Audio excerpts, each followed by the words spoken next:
Buenas noches. Vamos a revisar, hoy día nos toca revisar lo que corresponde a la, eh,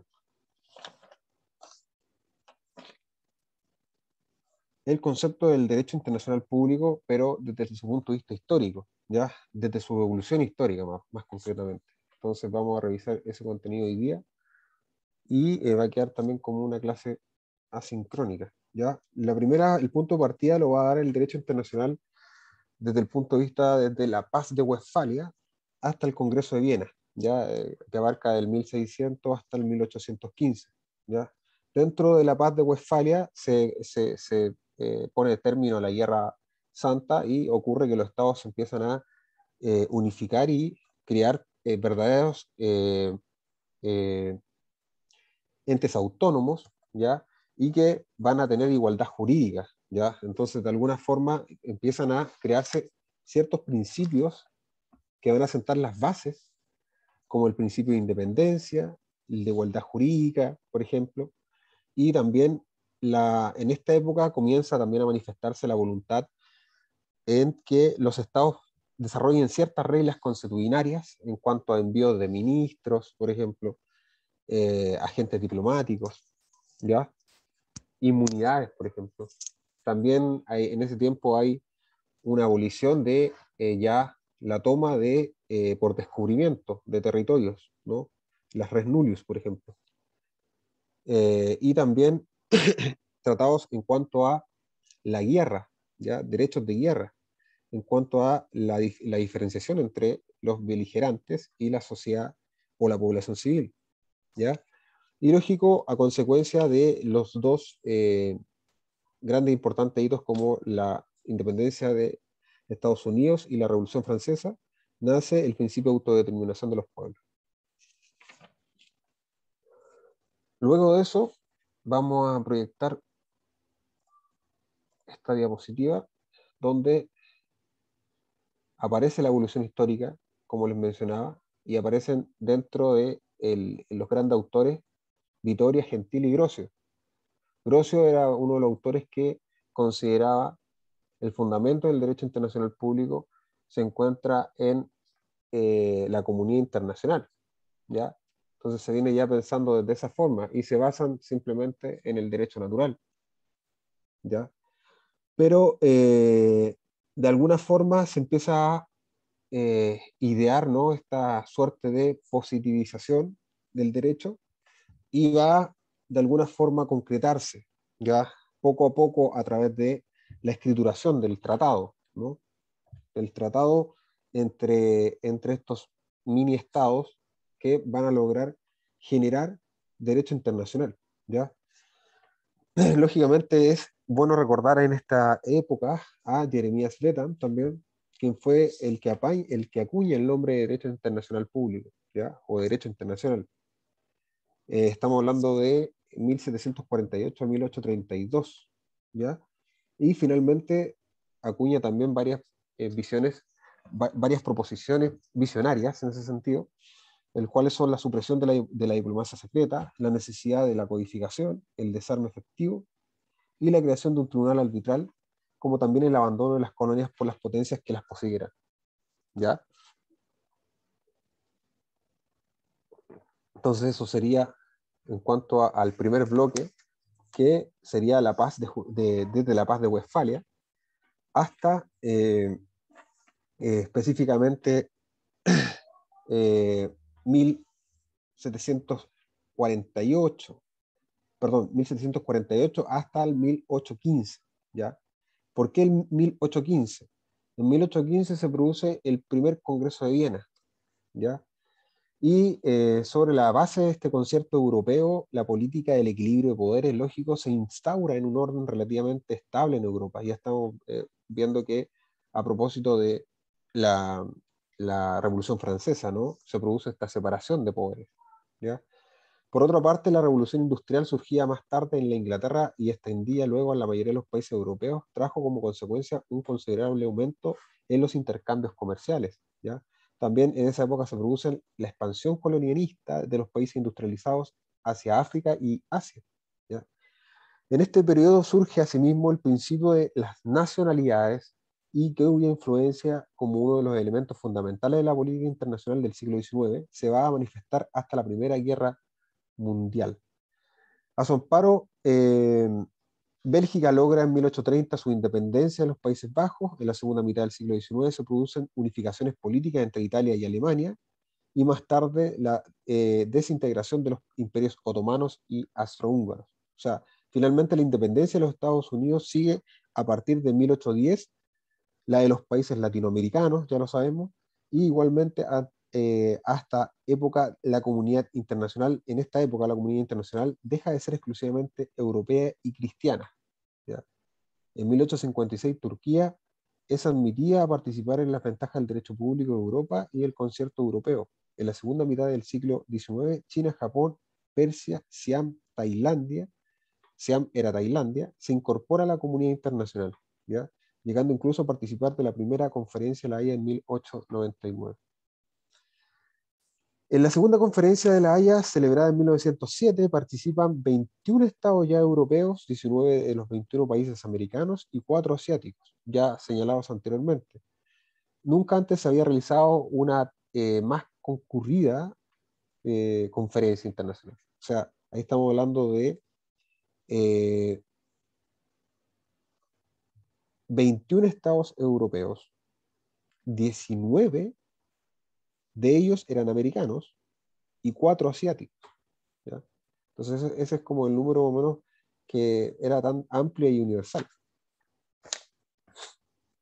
¿Cómo es el desarrollo en esta época del derecho internacional? Bueno, la estabilidad política que alcanza luego del Congreso de Viena, la expansión del comercio, la extensión de las relaciones internacionales significaron que el derecho internacional en esta época se desarrolle considerablemente, ¿ya? Ello tradujo en primer término un notable aumento de los tratados multilaterales como fuente creadora del derecho internacional y reguladora de determinadas instituciones internacionales.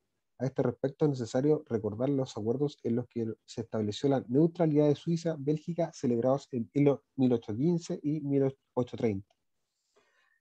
Normas sobre clasificación de jefes de misión de Congreso de Viena en 1815, y así un sinnúmero de normas que nos van a ayudar a entender que en esta época el derecho internacional se produce mucho a través de estos tratados, ¿ya? Es muy abundante. También en esta época se inicia el derecho internacional humanitario, cuya expresión más importante fueron las conferencias celebradas en Berlín, Bruselas, en las que quedó abolida la esclavitud.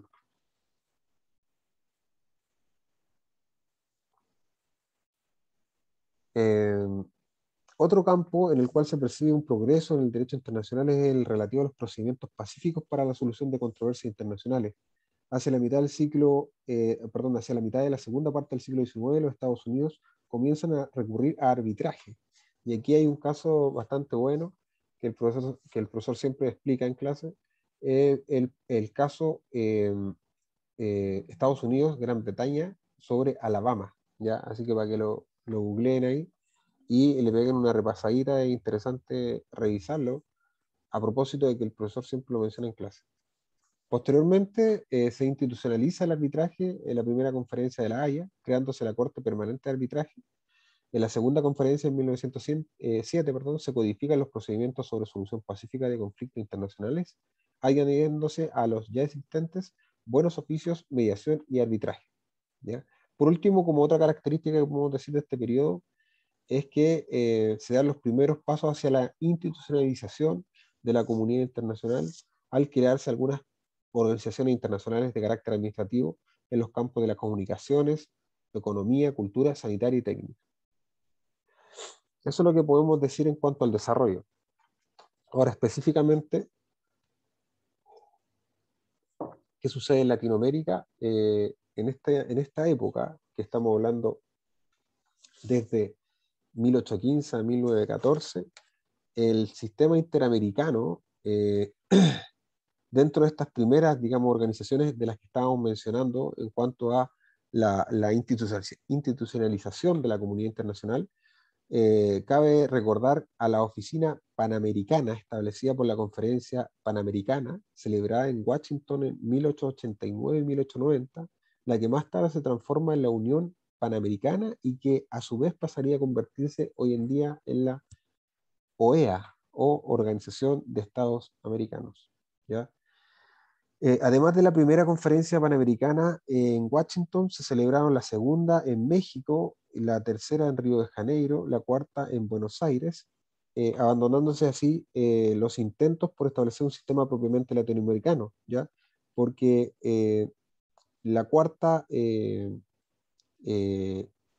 la cuarta conferencia, ¿no? Se establece de alguna forma los lineamientos para seguir un sistema interamericano, ¿no? Y la idea de eso es que en esta época también hay un infructuoso esfuerzo para llevar a cabo dentro del sistema interamericano tratados que logren, ¿no? Y diferentes congresos que logren, ¿no? La codificación del derecho internacional, ¿no? Como un derecho único de Latinoamérica, ¿no? Único en el sentido de no solamente regional, sino que también de características universales, ¿no? Pero, como les decía, en la cuarta conferencia panamericana en Buenos Aires, en 1910, se abandonan los intentos por establecer un sistema propiamente latinoamericano, ¿no?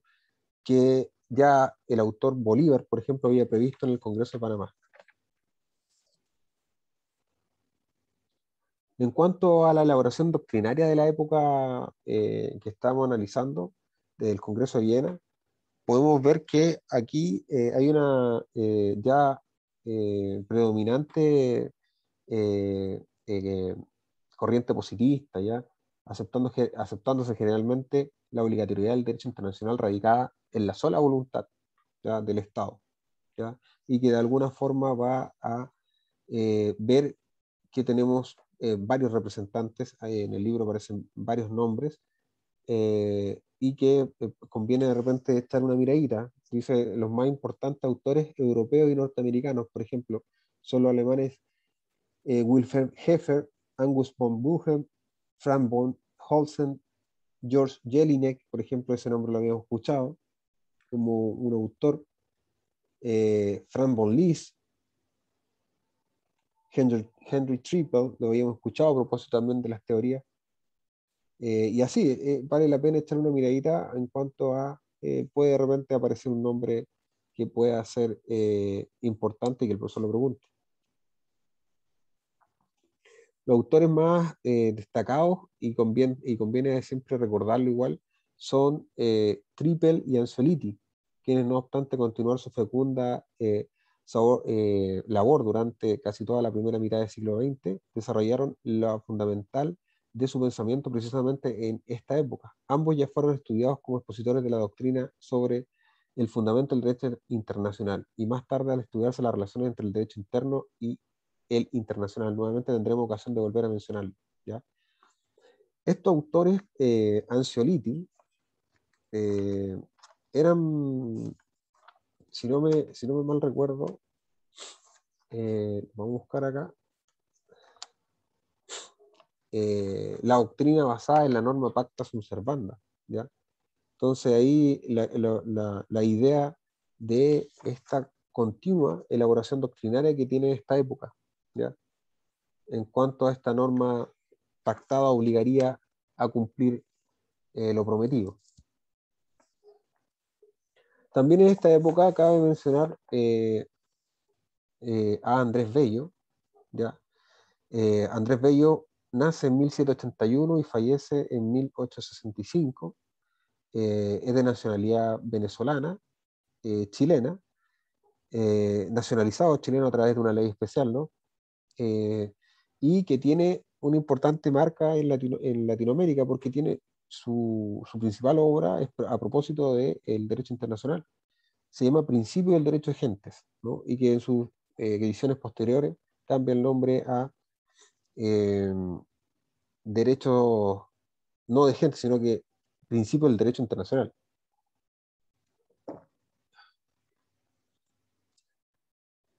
Bello recoge, lógico, las tendencias doctrinarias predominantes de su época, ya sobre todo como estas se encuentran reflejadas en el libro de Vatel, el más influyente autor de aquella época, pero la adapta a las situaciones propias de Latinoamérica. Eso es lo que tiene Bello y lo que hace muy importante en su labor.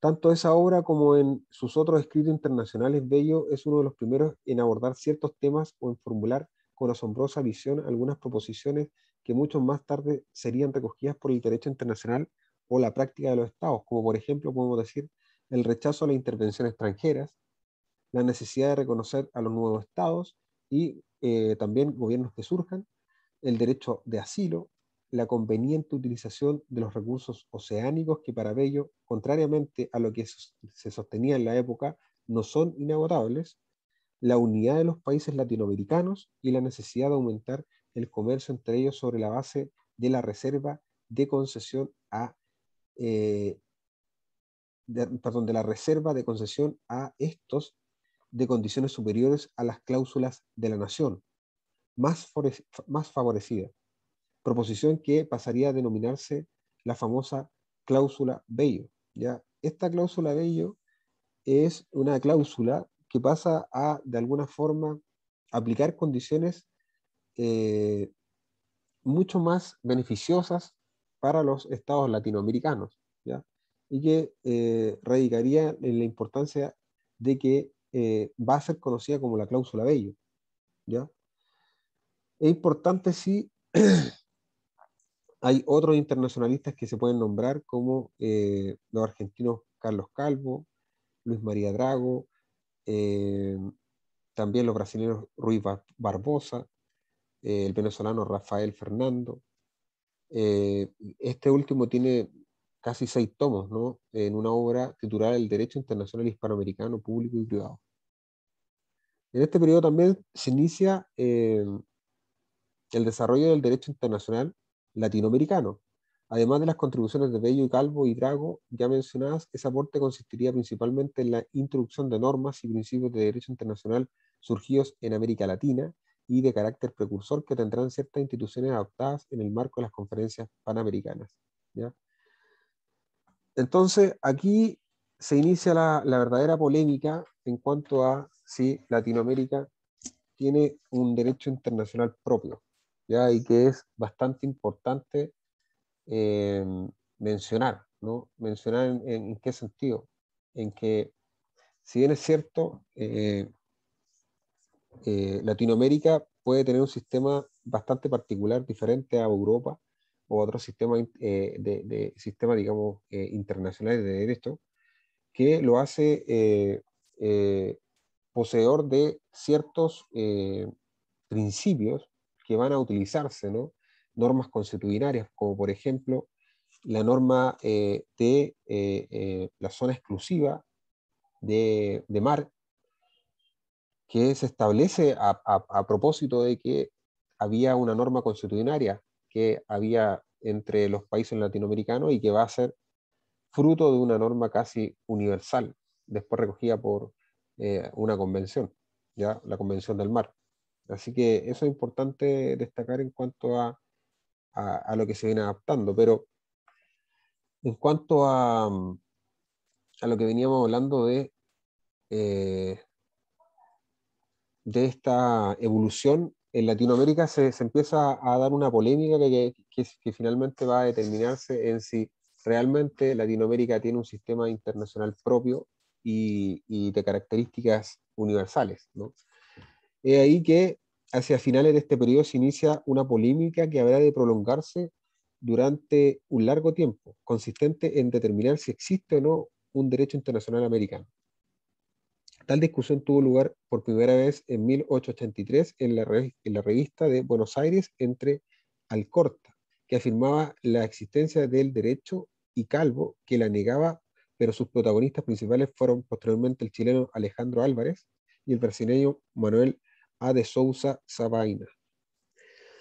Mientras Álvarez sostuvo que efectivamente los países americanos habían elaborado normas, ¿no?, de carácter de principios jurídicos propios constitutivos de derecho internacional, específicamente americano, Sabaina afirmaba lo contrario al impugnar la existencia de este derecho internacional regional y sostener que existe solo un derecho internacional, ¿no? Así como lo veíamos como la clasificación de derecho internacional regional, este sería solamente un derecho regional, ¿no? con posterioridad a la controversia de la existencia de un derecho internacional americano autónomo y diferente del derecho internacional general, repercutiría hondamente en las actitudes de los países latinoamericanos. Mientras algunos estados en la práctica prescindieron de este problema, otros, en cambio, llegaron incluso a formular un implícito reconocimiento en sus propias constituciones.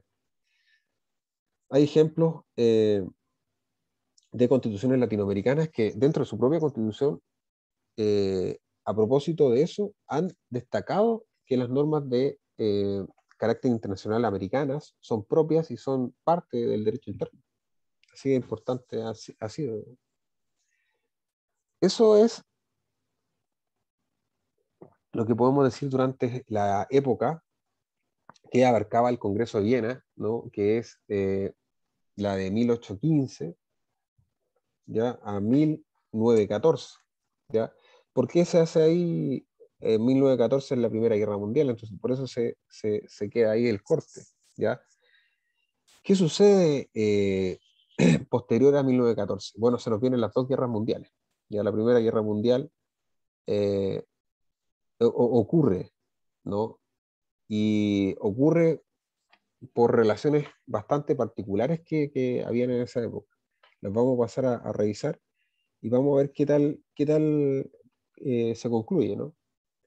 El derecho internacional en esta época, que abarca de 1919 hasta el término de la Segunda Guerra Mundial, que es 1945, adquiere en esta época un alto grado de conceptualización y sistematización, ¿ya? A la vez se caracteriza por su falta de correspondencia con lo que efectivamente está ocurriendo en la realidad. ¿Ya? Aquí hay algo bastante interesante porque si bien es cierto el derecho internacional de esta época se profundiza, se conceptualiza y además se sistematiza, ¿no? Ocurre que sucede que no se corresponde a la realidad. La realidad era que había una guerra y que el derecho internacional que había en ese momento no operaba conforme a la realidad, no solucionaba, ya la norma no servía para solucionar el conflicto. En efecto, el notable progreso institucional que vamos a denotar en esta época no se tradujo, como decíamos, en una verdadera adecuación de la conducta de los estados porque en sus relaciones externas los requerimientos del orden normativo internacional surgido en esta época no le era aplicable, ¿no? A la vez, la experiencia dejada por la Primera Guerra Mundial hizo surgir toda una ideología del pacifismo, cuyo principal exponente, el presidente de Estados Unidos, Woodrow Wilson, bajo la inspiración, se creó en el tratado, bajo su inspiración se creó a propósito de él el famoso Tratado de Versalles en 1919, el Pacto de la Sociedad de las Naciones, ¿ya? Que vino a representar el primer esfuerzo por organizar la comunidad internacional. ¿Ya? Luego la Sociedad de las Naciones va a pasar a ser eh, la ONU, ¿ya? Pero en ese tiempo va a llamarse Pacto Sociedad de las Naciones o Sociedad de las Naciones, ¿ya? Entonces ahí se institucionaliza, ¿no? Se crea un órgano que va a representar la comunidad internacional. También se crean otras organizaciones que se establecen por el mismo tratado, que, por ejemplo podemos nombrar la Organización Internacional del Trabajo. En 1921 se crea también la Corte Permanente de Justicia Internacional y el Tratado de París de 1928, los estados renuncian a la guerra para solucionar los conflictos políticos, ¿ya? O sea, finalmente aquí había un aire de pacifismo muy interesante, ¿ya? Y es que había dejado la Primera Guerra Mundial un hoyo bien grande dentro de lo que se podía ver. No se conocía la guerra, era la Primera Guerra Mundial, entonces se deja como un vacío bastante grande en las personas y que va a traer la idea del pacifismo. Pero por otra parte, el Tratado de Versalles con las durísimas penas o cláusulas territoriales, industriales, económicas, militares, hasta morales en contra de Alemania, porque Alemania fue el que inició la Primera Guerra Mundial, y también el fracaso, se le añade al fracaso de la Sociedad de las Naciones a propósito de eh, conflictos que ocurrieron. Por ejemplo, antes de la Segunda Guerra Mundial, la Alemania fascista invade, o sea, perdón, y la Italia fascista invade Etiopía, que en ese tiempo era Abisinia, en 1935, ¿no? También el conflicto de la guerra en Manchuria entre China y Japón, ¿ya? Y todos estos se incorporan, ¿no?, a un escenario totalmente distinto y que va a ser un escenario de regímenes totalitarios, ¿ya? Que se van a crear en Italia, en Japón y posteriormente en Alemania, y que va a ser el inicio de la Segunda Guerra Mundial, para los cuales las relaciones internacionales no eran un instrumento de paz, ¿ya? O sea, finalmente estos países totalitarios eran un instrumento de conquista, más que nada, un instrumento de dominación frente a otra nación. Va a provocar muchas desconfianzas entre los países, este efecto totalitario, una desconfianza que va a terminar eh, poniendo las bases para la Segunda Guerra Mundial. En ese contexto histórico que se desarrolla el derecho internacional, la creencia relativa generalizada que prevaleció en los primeros 10 o 12 años después de la Primera Guerra Mundial, de que era suficiente la creación de normas e instituciones jurídicas para lograr la paz y transformar la relación entre los Estados, contribuyó ciertamente a una exagerada confianza en el valor de los razonamientos abstractos, lo que también se manifestó en una excesiva inclinación del derecho internacional hacia un formalismo meramente jurídico. Eso quiere decir que finalmente la Sociedad de las Naciones se preocupó mucho de afianzar una serie de principios a través de la positivización de la norma, pero de alguna forma era un aspecto formal que no se adecuaba a la realidad y que era inoperante, no operaba, ¿no? Con el estallido de la Segunda Guerra Mundial, la concepción de los aliados de que deberían organizarse, de cómo deberían organizarse básicamente la paz y la seguridad internacional, al cabo de dicha guerra, trajo como consecuencia una inmediata crítica a la forma como se estaban haciendo las cosas, ¿ya? O sea, en ese tiempo, después de que los aliados ganaron la Segunda Guerra Mundial, los países aliados se dieron cuenta que ellos tenían que sentar las bases de la paz mundial, las bases de las relaciones internacionales entre los países y de la seguridad de los países, ¿ya? Entonces se crean posiciones más realistas, ¿ya?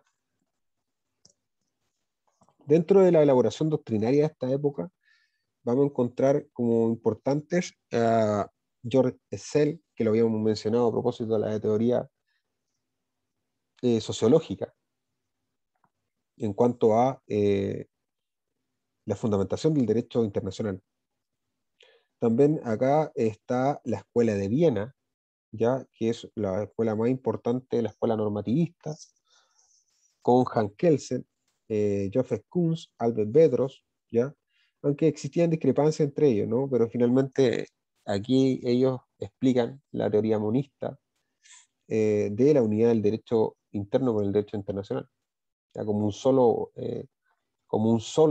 ordenamiento jurídico, concadenado de normas hacia el hecho último que sería la costumbre o la costumbre internacional, de alguna forma.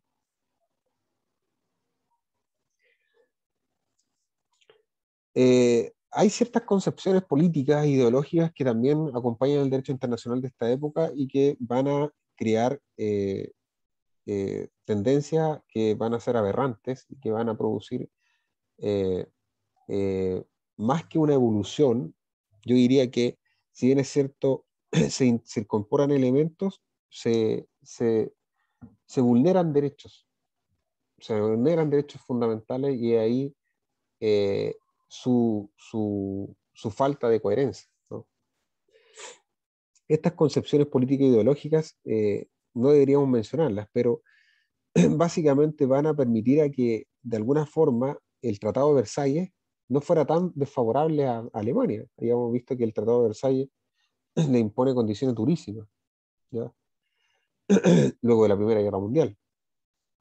Entonces, hay teorías ahí, por ejemplo, como la de espacio vital, como la intercorporativo de derecho internacional, igual de la eh, ordenación de los estados de la misma consanguinidad racial, por ejemplo. Aunque en un sentido diametralmente opuesto de los nacionalsocialistas, corresponde también recordar dentro de estos autores los políticos ideológicos de los soviéticos, ¿ya?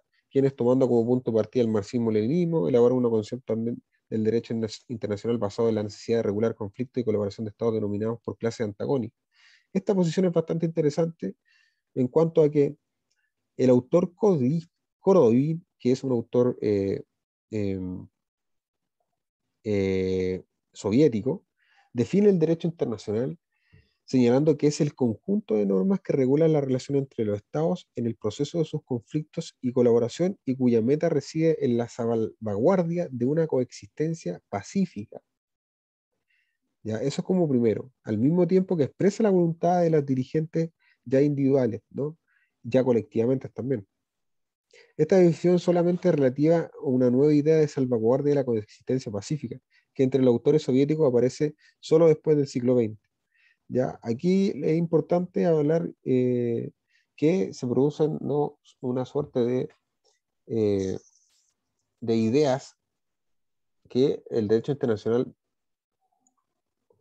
se va a imbuir propiamente políticas, ¿no?, ideológicas, y que de alguna forma ya van a llevarlo a otros fines, ¿no? Fines ideológicos, fines políticos, ¿ya? Y que escapan, lógico, del contenido del derecho internacional. Luego de eso, la contribución latinoamericana, ya habíamos dicho que hay un gran avance ahí en cuanto a, en esta época, dentro del marco general es necesario referirse también al notable desarrollo que adquiere durante este periodo el derecho internacional de América. Ahí están las conferencias que se celebran, la conferencia panamericana, ¿no?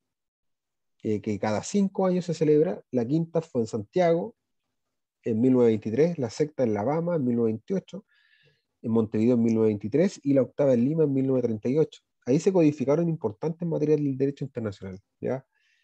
Es interesante, por ejemplo, acá que los estados americanos establecieron un procedimiento de consulta entre ellos para asuntos urgentes, ¿no?, como de guerras mundial. Y este órgano operó efectivamente, ¿no? Por ejemplo, acá también eh, se produjeron, perdón, en La Habana en 1940 y en Río de Janeiro en 1942, en 1939 también se producen consultas a propósito de la Segunda Guerra Mundial. O sea, ¿qué hacen los estados americanos? ¿A quienes apoyan? ¿Cómo se manifiestan? ¿Son neutrales?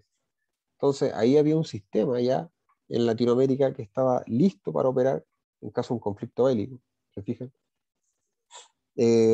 También hay otras instituciones que, por ejemplo, las conferencias panamericanas de La Habana de 1928 y 1933 se adoptan convenciones sobre importantes materias. Ya van a ejercer influencia más adelante. Ya, por ejemplo, el asilo, la condición de los extranjeros, deber y derechos de los estados en caso de luchas civiles, por ejemplo, las convenciones de extradición, la nacionalidad de la mujer, el asilo político y los derechos y deberes de los estados para con ellos, digamos. Dentro de los autores que se pueden mencionar en esta época, se podría mencionar a Alejandro Álvarez, ya lo habíamos citado. Eh, Él fue juez de la Corte Internacional,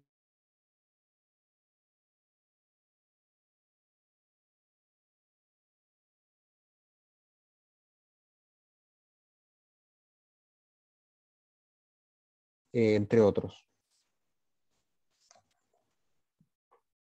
Eh, Luego de esto pasamos a qué sucede después de la Segunda Guerra Mundial. Esta parte ya continúa de alguna forma relatando lo que pasa después de la Segunda Guerra Mundial, ¿no? Poco antes de terminar la Segunda Guerra Mundial, cuando la derrota de las potencias eje ya era inminente, Estados Unidos eh, de América, conjuntamente con los aliados, ¿no? Eh, entre ellos la Unión de Repúblicas Soviéticas Socialistas, el Reino Unido, Gran Bretaña, Irlanda del Norte, China, se unió Francia, decidieron establecer un orden internacional, ¿ya? Basado en la concepción de que la mantención de la paz y la seguridad internacional eran responsabilidad primordial de esas grandes potencias. Entonces aquí se empieza a hablar de un organismo internacional de características universales y que va a estar dotado de ciertas potestades y además de procedimientos específicos, de creaciones de normas, de constitución, de trabajo, de jerarquización, de competencia, y que va a sentar las bases de lo que podríamos llamar como el primer, bueno, no, la evolución de la sociedad de las naciones en cuanto al primer organismo internacional de características universales, ¿no? El tema es que luego de haberse creado esta Organización de las Naciones Unidas, eh, se crea una rivalidad entre los dos principales estados que ganaron la Segunda Guerra Mundial, Estados Unidos y la Unión Soviética, a propósito de que eran los dos estados que tenían mayor potencia bélica y potencia económica. Entonces se crean dos bloques y se pasa a denominar ese periodo Guerra Fría, ¿ya? Porque finalmente había una guerra entre esos países, pero no era abierta, ¿no? Era tenso. Y hace que todo el mundo se divida en dos bloques, ¿ya? Aquellos dos bloques o sistema bipolar de las relaciones internacionales ocurre en gran parte de la segunda mitad del siglo XX, ¿ya? Y que va a ser sustituido por una coexistencia pacífica que más tarde se va a denominar distensión, ¿ya? Entre aquellas superpotencias rivales, ¿ya? Entonces, acá lo importante es que dentro de esto se produce también en la segunda mitad del siglo XX una notable expansión de la comunidad internacional también se produce, ¿ya? ¿Pero por qué? Ahí es consecuencia de la descolonización que tuvo lugar en esos años, lo que significó una impresionante multiplicación de estados nuevos, ¿ya? Aquí tenemos ejemplos como la India, Birmania, Pakistán, Ceilán, Sri Lanka, Indonesia. Pero en 1960, perdón, con la independencia de numerosos estados africanos, se inicia una acelerada e incontrastable proceso de descolonización que va a abarcar hasta la década del 70, cuando se independizan el Reino Unido de la Gran Bretaña e Irlanda del Norte, más una decena de estados del Caribe, así como Surinam, entre otros, ¿ya? Ahora, ¿cuál es el problema que tiene el derecho internacional en esta época? Bueno, podemos decir que el periodo que se encuentra terminado se va a encontrar determinado por gran parte, toda la concentración del derecho internacional va a estar en gran parte en la Organización de las Naciones Unidas, ¿ya? Que ha venido reflejando la evolución que hemos venido nombrando como una comunidad internacional en cuanto a un órgano centralizado y de características con potestades necesarias para obligar a un país cuando se amenaza la paz o la seguridad mundial. Junto con la Nación Unida y sus órganos u organismos especializados, ¿no? Se crean en esos años la cooperación internacional también expresan diferentes organizaciones, ¿no? Entonces, pero ya aquí no de carácter, no de carácter netamente entre países, sino que de tipo militar, por ejemplo, como en defensas, ¿ya? Y aquí se crea la OTAN, ¿ya? La OTAN surge en el corolario de la Guerra Fría, que también, por otro lado, en los países de la Unión, perdón, en los países de la sociedad de la Unión Soviética, también se crea otro tratado, ¿ya? Y que va a producir la unión también y cooperación entre los países de ese lugar, ¿no? Lo importante sí es que se crean un montón de organizaciones, se crean un montón de cooperaciones entre estados, tanto en materia económica, tanto en materia militar, tanto en materia de cooperación entre los países, que se van a crear diferentes instituciones, ¿no? Instituciones que se van a denominar, por ejemplo, la Asociación de Libre Comercio del Caribe, ¿no? También, por ejemplo, podemos nombrar acá la Consejo de Ayuda Mutua Económica de Europa Oriental, la Comecon, ¿ya? Y hay un montón de organizaciones que se van creando. Por ejemplo, el Pacto Andino, que fue creado con el Acuerdo de Cartagena de 1969, que inicialmente vinculó a Bolivia, Chile y Colombia, Ecuador, Perú y Venezuela. ¿Ya? Todos estos esfuerzos están dentro del marco de crear una integración. Se vive una real integración entre los países, ¿no? Y que eso va a denominarse de alguna manera un derecho de integración, ¿ya? Va a tener características autónomas dentro incluso de América, ¿no? Que es lo que veníamos diciendo un poco de los tratados entre multilaterales de países con el propósito de integrarse y ayudarse económicamente. Dentro de las organizaciones regionales formadas después de la Segunda Guerra Mundial es necesario también incluir aquellas de carácter más amplio de lo que estamos hablando, o sea, fundamentalmente de tipo político, como la Liga Árabe en 1945, la OEA en 1948, la Organización de Estados Americanos, perdón, y el Consejo de Europa en 1949. También la Organización de la Unidad Africana en 1963. Por otra parte, el derecho internacional surgido en esta época reflejó un enorme progreso científico y tecnológico en esos años, alcanzado en esos años, que había llevado a producir las armas destructivas jamás antes conocidas. ¿Ya? O sea, aquí también se crea en el derecho internacional una época de enorme progreso científico y que van a crear armas que son capaces de exterminar muchas personas o son de carácter de destrucción masiva, como las bombas nucleares, por ejemplo. Se empieza a significar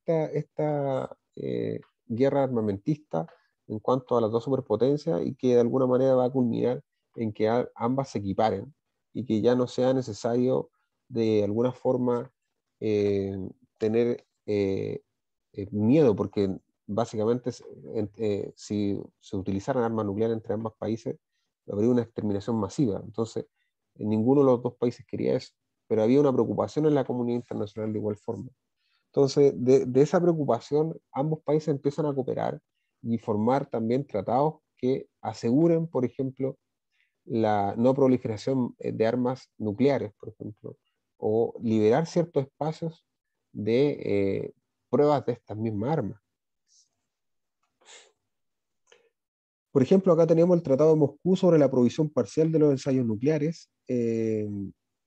Tenemos también tratados de Estados Unidos sobre espacio ultraterrestre, incluso la Luna y la utilización de cuerpos celestes.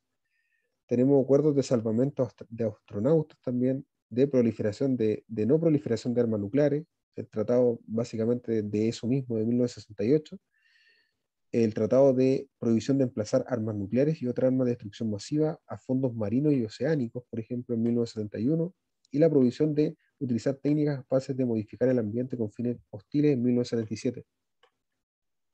Entonces, estos tratados de carácter bilateral con Estados Unidos y la Unión Soviética representan en la Guerra Fría un significativo avance para la paz internacional y para la gran parte de los países que estaban separados como por ejes, ¿no? Por este sistema bipolar, y que va a lograr que cada país empiece a tomar sus propias decisiones también. ya no sean determinadas por estos grandes ejes políticos.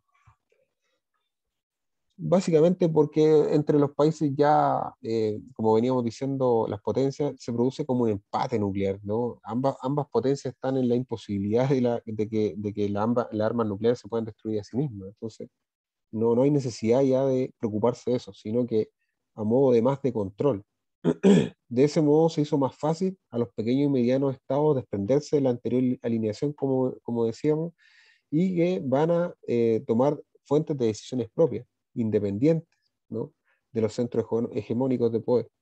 De hecho, la notable multiplicación de los estados como consecuencia de la descolonización confirieron a los países en vía de desarrollo de Asia, África y América Latina un papel importante en la elaboración del derecho internacional.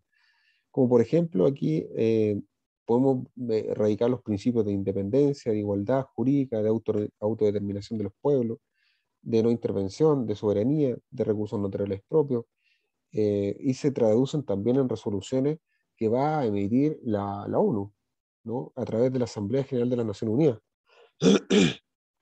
La Asamblea General de las Naciones Unidas va a ser el órgano por el cual se van a emitir toda esta codificación de normas que van a tratar los estados y que van a conformar un sistema casi universal de derecho internacional y que van a ser estas resoluciones que la Asamblea General de las Naciones Unidas va sacando. También empieza una preocupante preocupación porque la Segunda Guerra Mundial dejó un genocidio enorme y produce la preocupación por el sujeto, por los derechos fundamentales de la persona, ¿ya? Y ahí se crea la Declaración Universal de Derechos Humanos en 1948.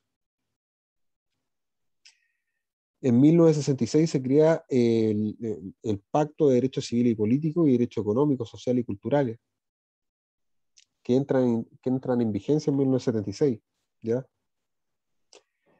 Entonces, todos estos pactos se materializan los derechos humanos y van creándose una suerte de sustancia real y cierta que los países no van a poder sustraer y que, si bien es cierto, adhiriéndose o no, son universales. También sistemas regionales como el europeo adoptan convenciones para la salvaguardia de los derechos humanos y de las libertades fundamentales, ¿ya? Ahí el Pacto de San José de Costa Rica, acá en Latinoamérica, es el más importante, o sea, en América es el más importante, de 1969.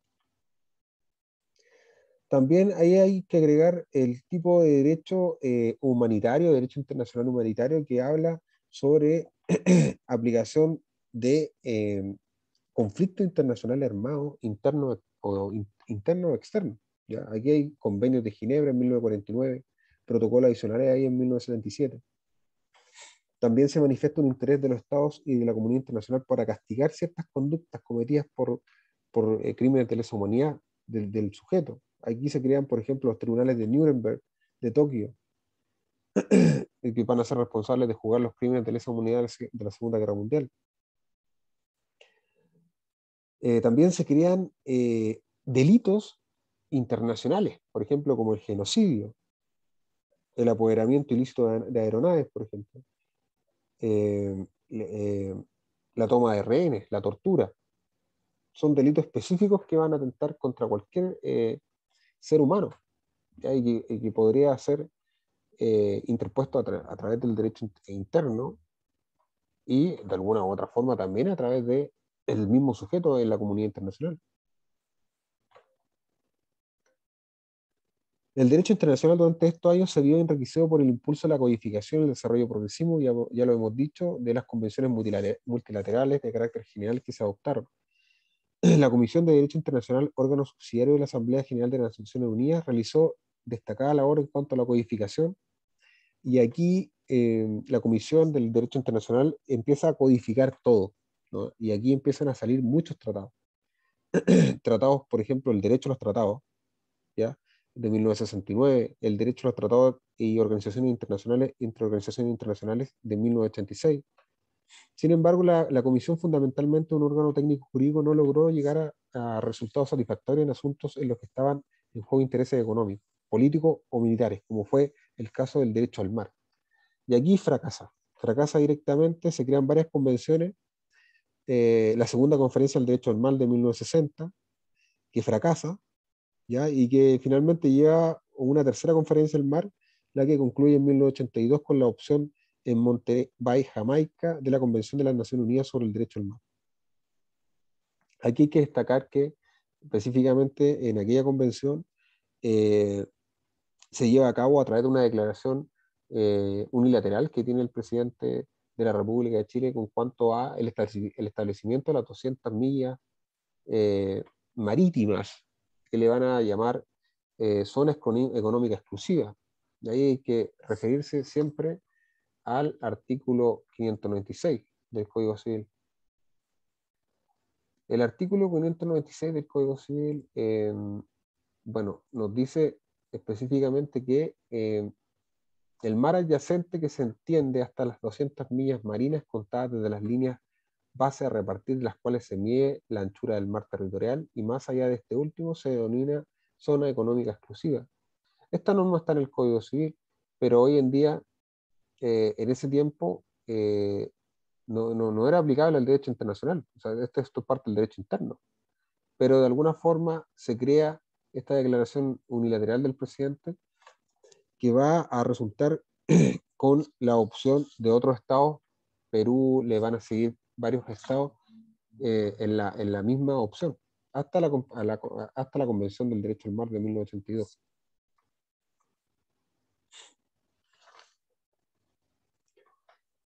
Bueno, entre los más destacados autores se puede citar a Gerald Brinsman, Sir Hapley, Charles Rousseau, francés.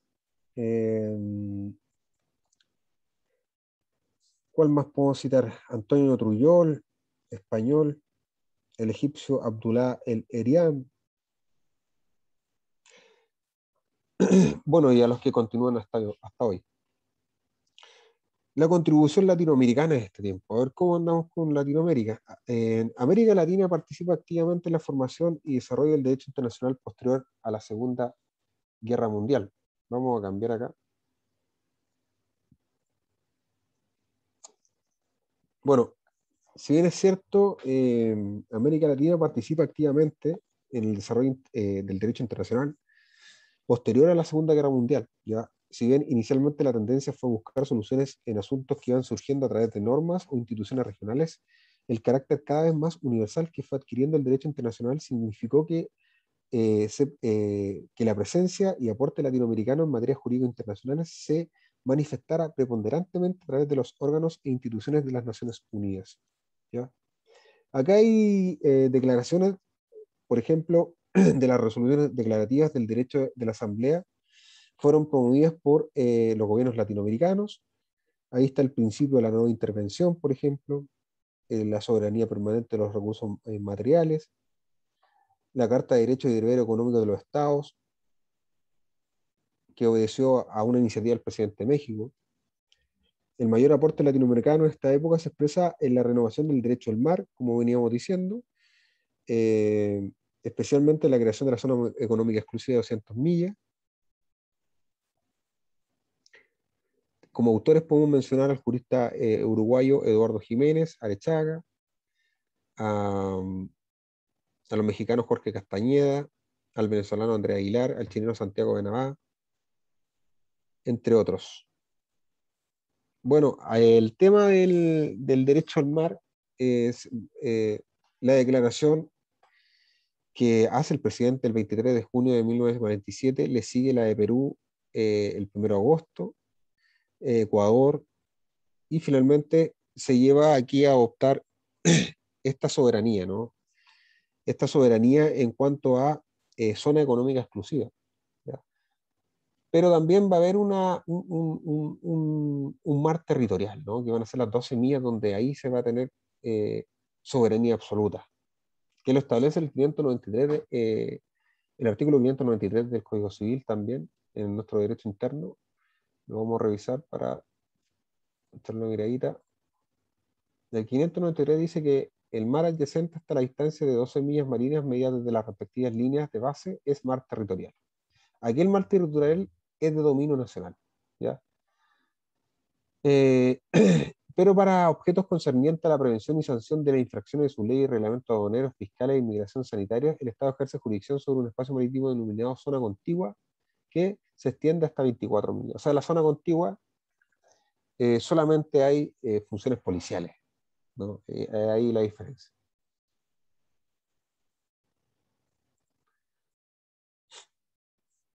Eh, en cuanto a eso, podemos terminar con eso. Eh, el derecho internacional actual, en cuanto al derecho internacional actual, podemos decir que podríamos hablar actualmente desde 1989, que es mi fecha de nacimiento, hacia adelante, post-Guerra Fría, ¿ya? El 9 de noviembre de 1989 ocurre algo importantísimo y que es la caída del muro de Berlín, ¿ya? Este muro dividía a la Alemania desde 1961, ¿ya? Y era el símbolo más ostensible de la Guerra Fría, ¿ya? Una vez derrumbado, una vez caído el muro, produjo luego un efecto de demostración. Alemania se reunifica, ¿ya? En un solo estado, dejando, en un solo estado, perdón, en 1991 por nuevos estados en Europa del Este y Asia que habían formado parte de ella, ¿ya? O sea, finalmente, en 1991 se produce la disolución de la Unión Soviética y ahí se forman nuevos estados. Y estos estados están en Europa del Este y Asia, ¿ya? Y que habían formado, lógico, parte de la Unión Soviética. Los primeros años de la década de los 90 se produjo un cambio político en la mayoría de los países socialistas de Europa del Este y en 1991 el Pacto de Varsovia se disuelve. El Pacto de Varsovia era el símil del Pacto de la OTAN, ¿ya? En cuanto a un pacto de ayuda militar entre los países.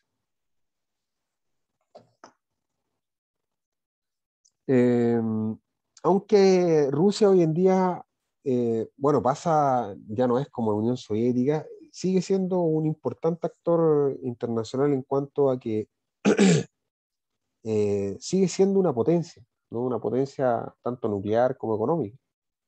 Estados Unidos se convierte ahora no solamente en una de las principales potencias, adquiere mucho poder militar, económico, también de carácter eh, hay que recordar que Estados Unidos son los países ganadores de la Segunda Guerra Mundial, por ende, son los que participan de los beneficios de dirigir, ¿no? Y intervenir en caso de conflictos de paz graves para el mundo o seguridad internacional. Hoy en día la mayoría de los que eran del pacto, digamos, de Varsovia, se incorporaron a la OTAN, po, digamos, al pacto que regía acá en América. Aunque Rusia ha pasado, como habíamos dicho, de ser para todos los efectos jurídicos el sucesor de la Unión Soviética, resulta evidente que tiene mucho poder aún, ¿no? Eh, pero ahí hay que ir siempre de la mano de las relaciones internacionales con los otros países, ¿ya? Estados Unidos se ha convertido no solo en el principal actor de las relaciones, ¿no? Sino que en la gran superpotencia y actualmente dotada de un enorme poder político, ¿ya? Es ahí que en Europa, buena parte de los países de Europa del Este que formaban parte del Pacto de Varsovia se han unido a través de la Unión Europea, que vuelve a crear, digamos, una forma bastante interesante en cuanto al derecho internacional de órgano internacional dotado de varias decisiones entre los estados, ya toma decisiones por los mismos estados, a eso me refiero. Hoy en día la Unión Europea no solo es un instrumento más avanzado en materia de integración económica, sino que también ha llegado a tener una política exterior, una defensa común y ha impulsado una activa cooperación en materia de justicia, sobre todo en derechos humanos con la defensa de estos, ¿no? Y el fortalecimiento de la democracia. América Latina perdió el poder que antes tuvo, ¿ya? Especialmente al inicio de las Naciones Unidas, lo que ha incentivado a adoptar políticas comunes para recuperar parte de su influencia. Después de las traumáticas experiencias que tuvieron no pocos de sus países, por ejemplo Chile, por ejemplo Argentina, 1973 Chile, con la toma del poder y por la fuerza del militar Pinochet. En Argentina también hubieron regímenes autoritarios y que producen muchas experiencias para gente que es detenida, que es desaparecida y que hoy en día aún no tienen solución.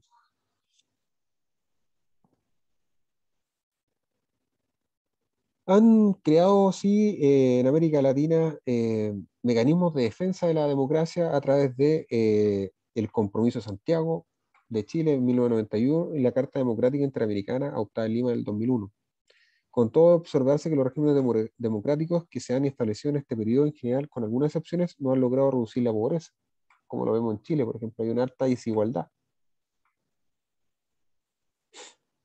Asia continúa siendo en este tiempo un continente con menor homogeneidad, ¿ya? Y mayor diversidad política, económica, étnica, cultural, que desempeñan un papel importante en las relaciones internacionales. China, por ejemplo, es el estado más poblado del mundo, le sigue la India. Otro estado creciente, como decía, la India ha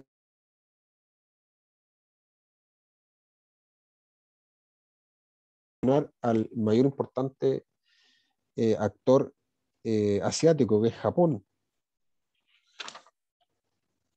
La situación de África, especialmente del subsahariana, eh, es preocupante porque ahí se llevan muchos genocidios.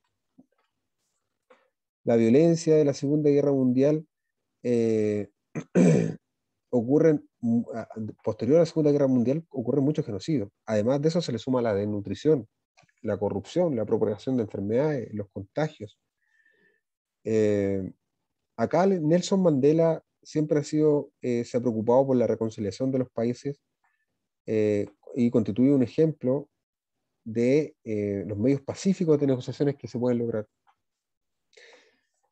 sobre todo para el disfrute de todos de los derechos humanos que les pertenecen a todas las personas. En cuanto al Medio Oriente, ya sabemos que siempre han habido problemas y hay una falta de solución, ¿no? Siempre hay una falta de solución y que viene de larga data. No existe paz ni seguridad. La comunidad internacional ha seguido aumentando, aunque esta vez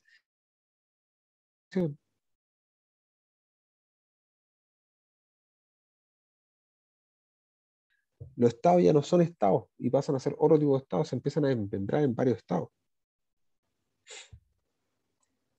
Ahí encontramos, por ejemplo, la Unión Soviética, Yugoslavia, ¿no? Naciones Unidas continúa siendo el principal instrumento para mantener la paz y seguridad. Eh, las organizaciones internacionales surgidas con posguerra fría. Aquí tenemos, por ejemplo, la Organización Mundial del Comercio. También tenemos eh,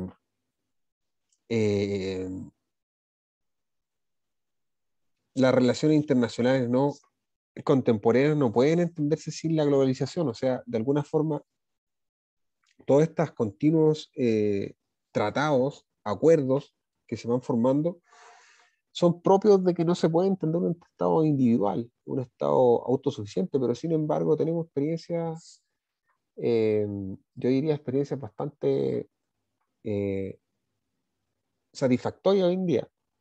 Por ejemplo, Corea del Norte es un estado bastante interesante que es autosuficiente, pero también la idea del ser social, la idea de esta suerte del hecho social que forma parte, digamos, del derecho internacional, va a comprobar que las personas no funcionan solas, los estados tampoco. Entonces, se crean una serie de organizaciones que van a regular relaciones internacionales entre los mismos estados. Por ejemplo, eh, la globalización, la revolución tecnológica, el abaratamiento y la multiplicación de los medios de comunicación, el transporte, todo esto van a posibilitar que los países adopten eh, acuerdos. ¿no? Multilaterales, bilaterales. Bueno, la globalización ya sabemos que ha traído enormes beneficios, ya para, sobre todo para los países en general. Por ejemplo, la expansión democrática, ¿ya? La legitimidad que va a tener esta, una mayor conciencia sobre el valor universal de los derechos humanos hoy en día hay.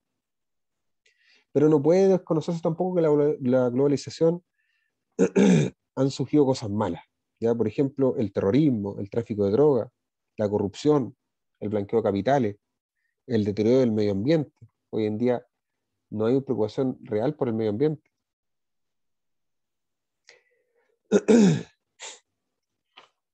Y eso como a contribuir a la pobreza extrema, ¿no? Como consecuencia de las transformaciones que se han operado con las relaciones a partir del término de la Guerra Fría, ha surgido un derecho internacional con características diferentes, ¿no? En cuanto a la elaboración de normas y que son actualmente sus destinatarios en las materias que han pasado a ser reguladas por este, ¿ya? Aquí que encontramos la fuente del derecho en la actualidad, en la mayoría de los asuntos, es fundamentalmente convencional, ¿ya? La mayoría de los asuntos que estén comprendidos se encuentran hoy regidos por tratados, lo que a diferencia del derecho internacional de otra época, cuya fuente primordial constituía la costumbre internacional, junto con otras fuentes, digamos. Pero las resoluciones del Consejo de Seguridad han comenzado a desempeñar funciones legislativas, ¿ya? Sobre la base del artículo 25 de la Carta de Naciones Unidas, que dispone que las resoluciones son obligatorias para todos los estados, y de una reinterpretación del capítulo séptimo de la Carta. Con anterioridad, esas resoluciones se habían entendido como órdenes ejecutivas que los estados debían cumplir, pero ahora han sido utilizadas para ejercer funciones legislativas respecto de materias que antes se consideraban solo propias del Estado. O sea, hoy en día el derecho internacional, a través del Consejo de Seguridad, emite normas jurídicas. Y es una gran diferencia de un sistema ya centralizado, de como lo tendría, por ejemplo, el derecho interno. Los estados continúan siendo el principal sujeto de derecho, sin lugar a dudas, pero también han crecido las organizaciones internacionales y otros sujetos destinatarios de las normas. Aquí, por ejemplo, cabe rescatar la capacidad procesal del sujeto, del individuo, que podría recurrir a tribunales internacionales, por ejemplo, sobre todo en materia de derechos humanos. Y también crímenes que pueden ser juzgados eh, por tribunales internacionales, tribunales penales internacionales. La otra característica, ya lo habíamos dicho igual, la humanización que va a buscar, que va a buscar básicamente salvaguardar los derechos humanos y que va a construir un sistema de seguridad humana que va a complementar la seguridad de los estados. O sea, el principio de seguridad de los estados va a traspasarse a la persona. Otras características en este mismo sentido se expresan en los esfuerzos que realiza el derecho internacional para impedir la impunidad de los responsables de genocidio y crímenes de guerra y de lesa humanidad. Aquí ya lo habíamos dicho, los tribunales de Nuremberg, de los tribunales también de Ruanda. Es fundamental la preocupación del actual derecho internacional, se constituye su lucha contra el terrorismo. En el 2001 ya Estados Unidos sufre el 11 de septiembre un ataque, eh, pero también hay un montón de eh, calificantes que podríamos decir que ningún Estado podría estar seguro del terrorismo, ¿no? Por ende, se genera una tipificación del delito del terrorismo como carácter universal.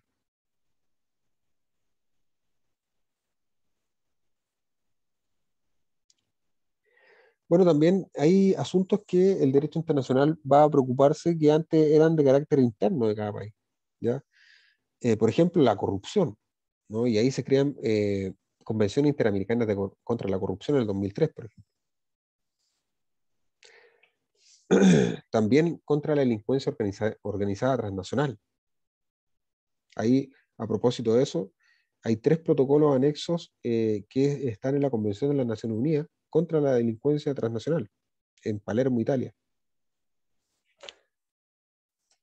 Cada 5 años hay una conferencia que evalúa y examina el Tratado de No Proliferación Nuclear, verificando su avance y constatando sus retrocesos. Por ejemplo, dicho tratado actualmente ha alcanzado su mayor universalidad al ser parte de todos los estados del mundo, con la sola excepción de India, Israel, Pakistán, la República Popular Democrática de Corea, que lo denunció. O sea, aquí este libro es más antiguo, pero hoy en día Corea está dividida en dos. Por el norte, ya sabemos que tiene un sistema totalitario, y es que él, precisamente, que yo le hablaba de que ellos no tienen relaciones internacionales con otros países, con excepciones de algunos, ¿no? Pero de su eje político.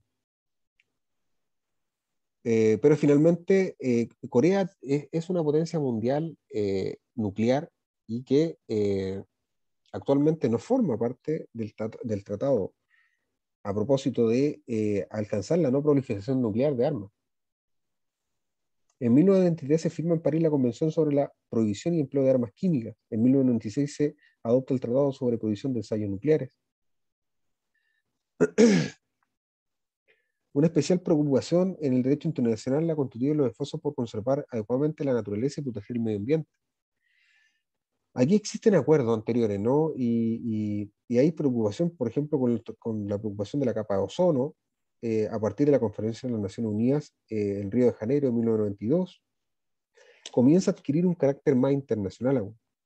En Río de Janeiro, la declaración que se aprobó en esa oportunidad y que constituye una verdadera carta magna sobre el medio ambiente, se adopta también en esa oportunidad un convenio marco sobre el cambio climático y queda abierta la firma en esa oportunidad a la Convención sobre la Diversidad Biológica.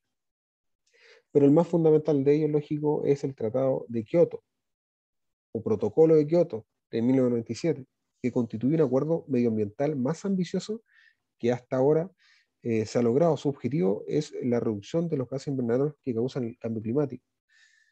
Ese tratado hoy en día no está cumplido. Otra materia relativa internacional es la regulación del comercio internacional, ¿no? La expansión, la liberalización, la solución de las controversias. Cualquier materia de comercio se crea a propósito de eso en 1995 la Organización Mundial del Comercio. Como consecuencia de esta impresionante expansión que tiene el derecho internacional, la multiplicación de los actores que participan en su gestación en cierta materia, se ha generado distintas situaciones jurídicas internacionales al respecto de un mismo asunto, las que pueden afectar la unidad del derecho internacional, ¿no? Es lo que se conoce como la fragmentación del derecho internacional, que actualmente por los riesgos que puede revestir está siendo considerada por la Comisión del Derecho Internacional de las Naciones Unidas. No obstante, esos riesgos del derecho internacional han continuado enriqueciéndose por la importancia que cada vez le conceden los Estados en sus relaciones recíprocas, la creciente actividad de las organizaciones internacionales, la jurisprudencia de los tribunales, especialmente la Corte Internacional de Justicia, que en este último periodo ha cumplido una notoria y abundante labor. Y lo que quiero mencionar, la Comisión del Derecho Internacional, que le ha correspondido desempeñar un papel fundamental al derecho internacional también. Bueno, eso sería por hoy la evolución del derecho internacional, la evolución histórica, y que nos llevaría a concluir que hoy en día está mucho más organizado. Los países básicamente concuerdan en la existencia del derecho internacional, no se sustraen de su cumplimiento, está organizado ya centralizadamente.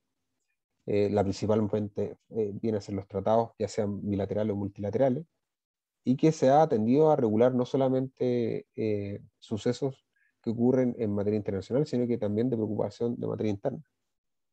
Así que eso ha sido esto por hoy.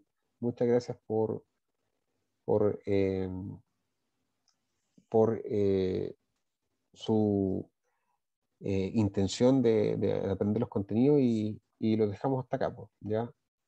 Nos vemos en otra oportunidad. Muchas gracias.